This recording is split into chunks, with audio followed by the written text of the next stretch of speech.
Hey, everybody. Hi. Welcome to the Monday night team up call. I am so happy to be with you tonight. And oh my goodness, we are going after it, aren't we, this month? We have one more week for business for the month of March. And I know that there's many of you that are taking advantage of absolutely every single minute. And you're focused and you're in action and activity. And so I'm so proud of you. Tonight's going to be a very, very special call because we're going to talk tonight about maybe something that might be holding you back. Maybe you're not picking up the phone for some reason. And tonight's special guest is going to talk about the topic of procrastination. But before I introduce her, I wanted to just visit with you just for a minute about the conference, which is at the end of the month of April, and it's going to be here before we know it.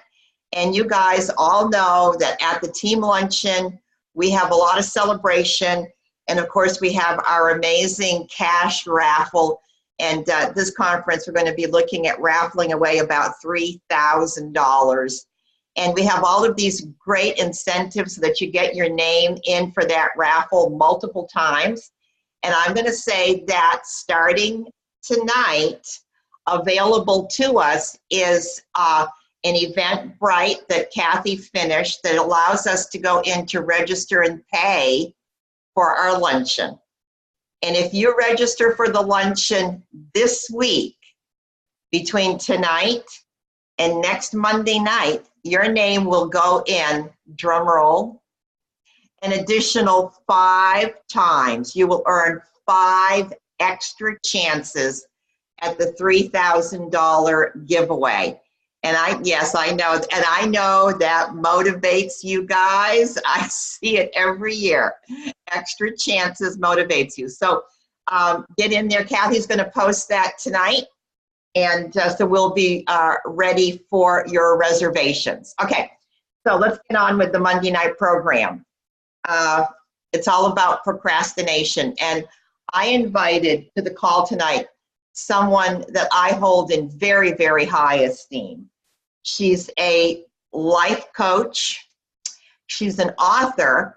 Many of you may have received this little book from me over the holidays. It's called Seasons of Awareness.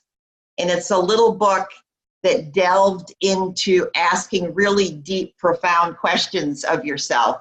Because what I know after studying personal growth for 25 years, that the quality of your life is determined by the quality of the questions that you ask. And Joanne's book takes you into those deep, deep transformational questions. So life coach, author, and Joanne has developed a program on literally transforming procrastination in your life. It is a 6-week program. It's a live program. And because Joanne is a personal friend, I have asked her tonight to visit with us to talk about procrastination, because I'm going to tell you right now, there is not one of us on this call tonight that is not touched somehow and affected by procrastination. So I want to introduce to you the amazing Joanne Marceau.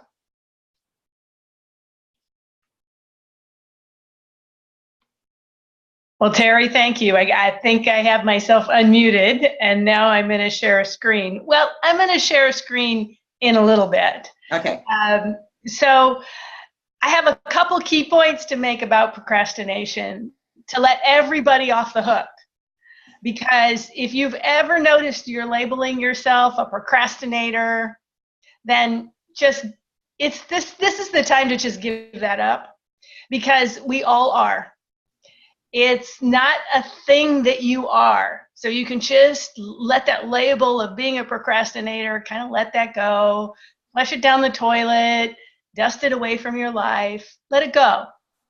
Because instinctively, genetically, we're all designed to be procrastinators. Our brains are designed to be efficient. And that makes our brains kind of lazy. And that's okay. We all have that, and we all have the ability to overcome that. And that's what I'll be talking about tonight. But a couple of key things. The key is to take the focus off your procrastination. The more you label yourself, the more any of us label ourselves as procrastinators, the deeper that thought process embeds in our minds. So you've heard this before, the thing that you think about the most, you get the most of. I know, I can't take a poll here, but I know you've all heard that statement. And so the more that you label yourself as a procrastinator, that any of us label ourselves as a procrastinator, the more we get embedded in that thing about us that we think it's real, and it's not. It's a decision we make. So let me repeat that. It's not who we are. It's not a label that we are. It's just a decision that we make to procrastinate or not to procrastinate. So what I'm going to invite you to do now is think about one thing, just one thing in your life that you've been putting off. And I'd like you to look at, maybe it's a registration for something, maybe it's a seminar or a conference. You can tell that Terry has seated me on this. A conference that you've been thinking about registering for, but anything in your life. Think about that one thing that you've been putting off and realize that that's simply a decision that you make. It's not who you are. The second key thing about procrastination is that it truly is a decision. And most people don't think of it that way. They think that it's something that it kind of takes over you. It's not necessarily a decision. So it's really important to get that procrastination is a decision you make moment by moment by moment, whether it's picking up the phone that weighs 2,000 pounds. And, I have that happen all the time, where I'm thinking about who I'm going to call next, a next prospect, a next client, a next meeting that I need to plan. And whatever it is, I think about it. And each moment that I decide not to pick up that phone or to pick up that phone, whichever way you choose, is a decision. It is not a label that you wear. It is simply a decision that you make. The third key thing before I go to my screen is that procrastination originates in your subconscious mind. So most of us go around with a label of procrastination and think that we actually are choosing that. We're choosing the moments when we don't act, when we think that we want to. And that's not really the case. The origin of any procrastination is in your subconscious mind. Now, one of the best books that I've ever read about this, so you might want to write this down, is a book by Stephen Pressfield called The War of Art. And he talks about procrastination. He talks about his resistance. So you'll hear me use those two terms interchangeably, because it is really resistance that stops us from doing what we say we want to do. It is resistance. It's not procrastination. Procrastination is just a label that society's put on it. But really, it's your resistance to the unfamiliar. That's simply all it is. Resistance to the unfamiliar, to the unknown. When you think about it, as human beings, when we evolved, right, the unknown, if you're thinking about the Serengeti, meant life or death. So avoiding the things that were unknown was really valuable. Now, in the 21st century, we don't require that amount of diligence in avoiding the unknown. But biologically, we're still wired to resist the things that we're unfamiliar with. And so that happens all the time. Think about it. Maybe it's a new route to work, or maybe a new route to daycare, or maybe, I don't know if this has ever happened to you, they reset the grocery store where you shop the most. Yeah, and all of a sudden, you don't know where you're going. And do you notice yourself, maybe if this has happened to you, you get irritated, you get frustrated. All of that is simply resistance to something that's new. All of a sudden, and you've probably read the book, Who Moved My Cheese? It's that. It's natural to procrastinate when something is unknown. And think about it. Have you ever procrastinated when you actually really, for sure, know the outcome? And the answer is usually no. At that point, what's the point of procrastinating? You know how it's going to go. So what we usually procrastinate about is an unknown outcome. Something's going to happen. We don't know about it. Biologically, we're going to try to avoid it. So that's the foundation of what I'm going to share with you tonight. And we're going to go a little bit deeper into just how mischievous, really, your subconscious mind is. So now I'm going to share my screen. And there's some, I hope I'm going to share my screen. There we go. So Terry, can you let me know if you can? Yeah, it's fine. Okay. It's perfect. Yeah. So most of us think we have maybe one mind, maybe two minds, at max 3 minds. And you do have 3 minds. So this is how most of us think that we engage with life, with our thinking, with our mind, with our brain. We think that we have a thinking mind, that's our educated mind. We tend to think that that is the one that's running the show. What we think about, we think is reality. The next mind in the lower left is the emotional mind. You've probably heard of it, the reptilian mind, the animal brain. That's your instinct brain. And then the third mind, which most people don't really have a good connection with, is your body mind. And believe me, your body mind is powerful. It stores every single experience you've ever had. Now, take a moment.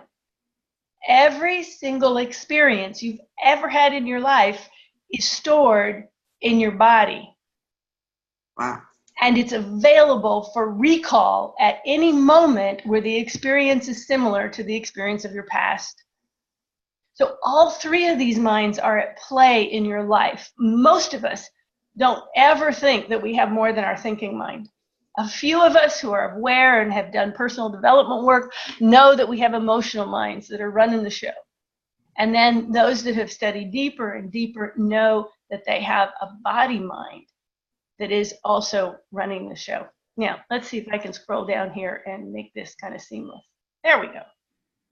So most of us think that our mind works something like this. I have a conscious mind, I have thinking, and it originates my thoughts, and my conscious mind learns and makes decisions. And many of us think that that's where procrastination lives. I have a thought, I don't want to do it, and I make a decision not to do it. Or I have a thought and I want to do it, and I make a decision not to do it. That's my mother's version. Or I have a thought and I actually make a decision to do it, and I actually follow through. So most of us think that's how our mind works, that our conscious mind is running the show. The second phase of how we think our mind works is that our emotional mind is also running the show. We feel fear, we feel doubt, we feel anxiety, procrastination, there's that word again, overwhelm. And those are all originating from our conscious mind. You and I have the experience of fear or doubt or worry daily, maybe even moment by moment, hour by hour. We also, in our conscious mind, experience excitement and pleasure and joy. So all of these things we think are in our conscious mind. We think we have control over them. And then as we scroll down, there's the additional component of our body mind. We think that our body mind gives us feedback. It tells us a racing heart, tells us maybe that we're in unfamiliar territory or that we're in danger. A warm feeling may tell us that we're around somebody safe and loving. So the key here is that most of us think all of this is happening in our conscious mind. We think we have control over it. Now, here's how our mind really works. Now notice the ratios. I'm going to scroll up, 50-50 here, conscious, subconscious mind. The truth of it is that the thinking mind has very little to do with the decisions that you make throughout the day. The fact that you feel something or think something in your conscious mind has about 20% influence over the decisions that you actually make. And the key tonight, if you take away one thing, it's that your subconscious mind is running the show. The thinking mind or the intellect originates thoughts, and it either accepts or rejects those thoughts, and it justifies your decision. So if your thinking mind, 20%, is justifying the decisions, who's really making the decision? And you probably have guessed it by now. It's your subconscious mind, your emotional mind. Your emotional mind, and here's the key, can't reject what you tell it. It can't discern between what's real and what's imagined. Your emotional mind makes all the decisions. And so that's good news, and that's not so good news. So the good news is that you have influence. That 20% up there of your conscious mind really has influence as long as you're aware of it. The other piece of good news is that you can actually feed your emotional mind the information that you want. Here's the catch. The important part is to be aware, rigorously aware, moment by moment sometimes, of what you're feeding your emotional mind. So you may have heard yourself say, well, and these are some that I've said, so I'm being transparent here. Well, that's just not going to work out for me. Or I don't really feel like it right now.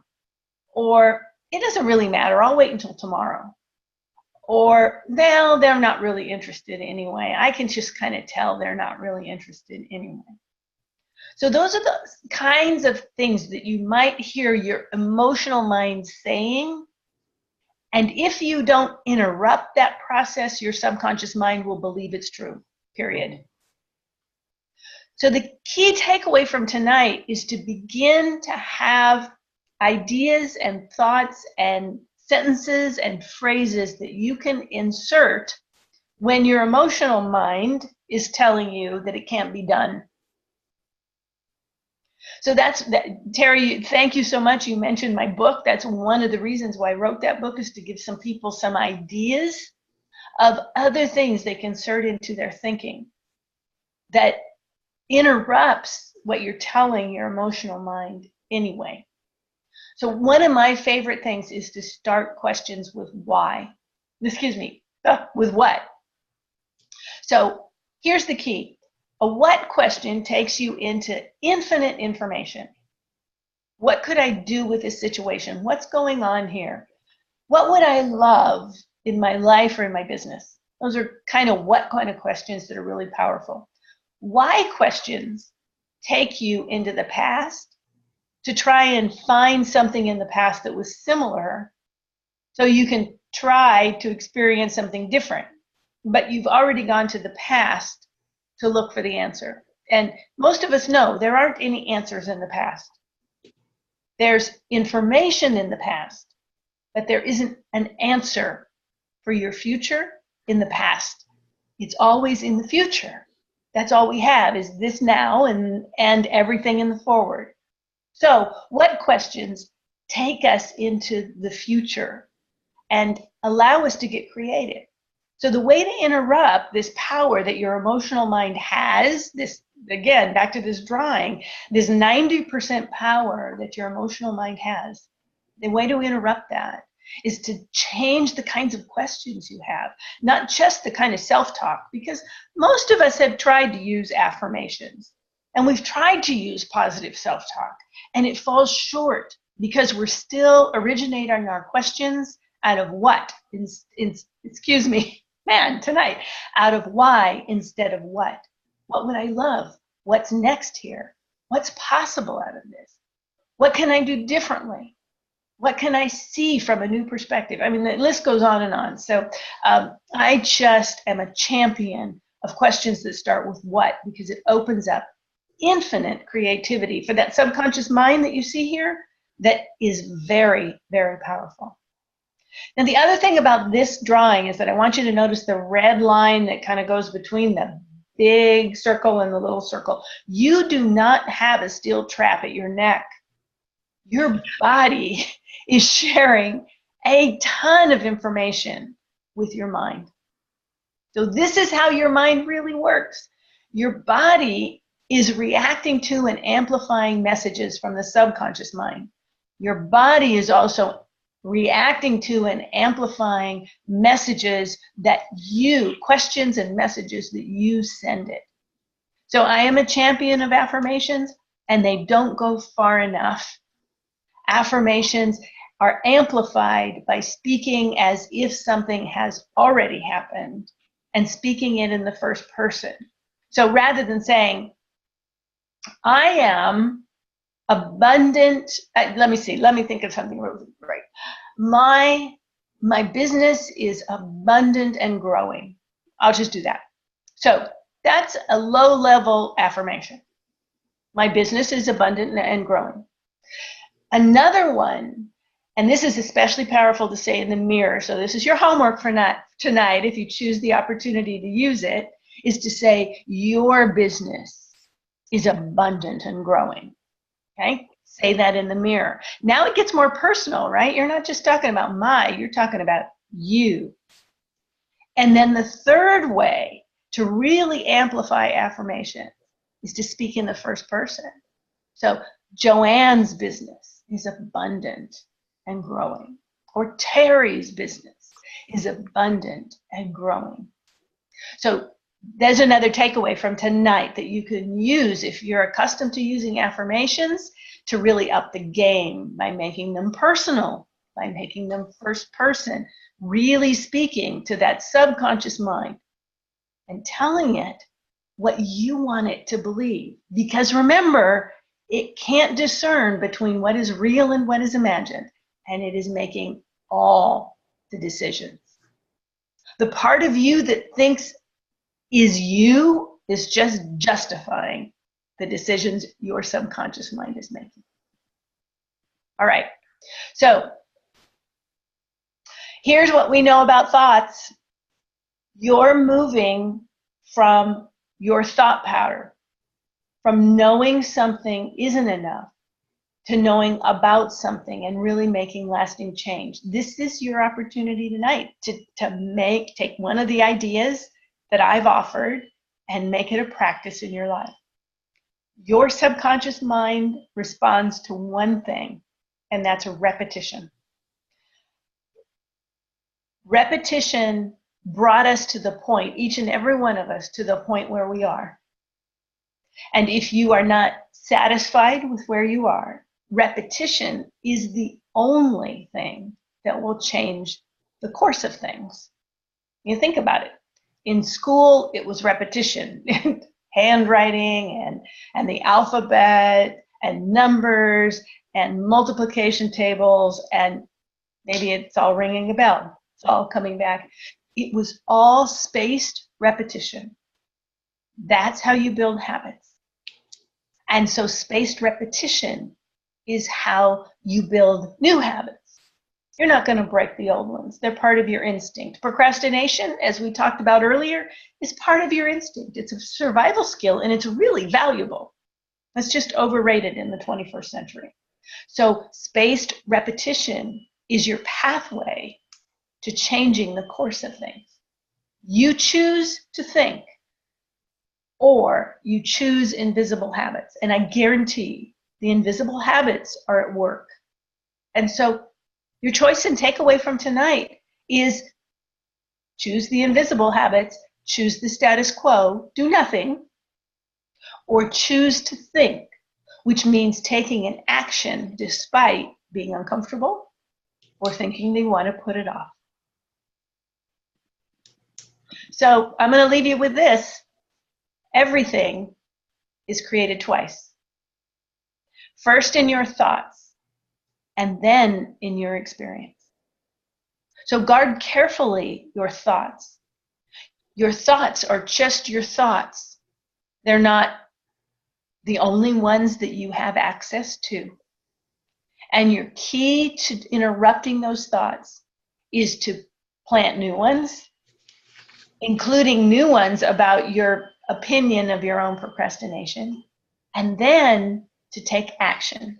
So I'm going to leave you with one last thing. It's not in the slide, just had intuition kind of drop down and say, share this.